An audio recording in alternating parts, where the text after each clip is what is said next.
ഇന്നത്തെ വീഡിയോ കുക്കറിൽ തയ്യാറാക്കിയെടുക്കുന്ന ഒരു വെറൈറ്റി ചായയാണ് കേട്ടോ.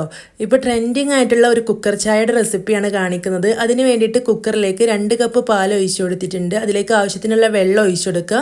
ഞാനിവിടെ 1 കപ്പ് വെള്ളം കൂടെ ഒഴിച്ചു കൊടുത്തിട്ടുണ്ട്. എന്നിട്ട് നമ്മുടെ കടുപ്പത്തിന് ആവശ്യമായിട്ടുള്ള ചായപ്പൊടി ചേർത്ത് കൊടുക്കാം. 1 ടേബിൾ സ്പൂൺ ചായപ്പൊടിയും മധുരത്തിന് ആവശ്യമുള്ള പഞ്ചസാരയും കൂടെ ചേർത്ത് കൊടുത്തിട്ടുണ്ട്. ഒരു 3 ടേബിൾ സ്പൂൺ പഞ്ചസാരയാണ് കേട്ടോ ചേർത്ത് കൊടുത്തിട്ടുള്ളത്.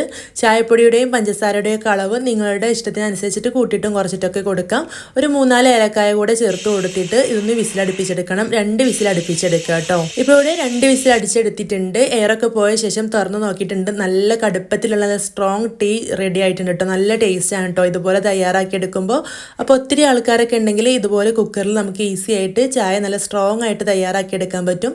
ഒരു വെറൈറ്റിക്ക് വേണ്ടിയിട്ട് ട്രെൻഡിങ് കണ്ടപ്പോൾ ചെയ്ത് നോക്കിയതാണ് കേട്ടോ. ഇൻസ്റ്റാഗ്രാമിലൊക്കെ വൈറലായിട്ടുണ്ടായിരുന്ന ഒരു കുക്കർ ചായയാണ്. ഇഷ്ടമായെങ്കിൽ ലൈക്കും ഇഷ്ടമായില്ലെങ്കിൽ ഡിസ്ലൈക്കും ചെയ്യാൻ മറക്കരുതേ.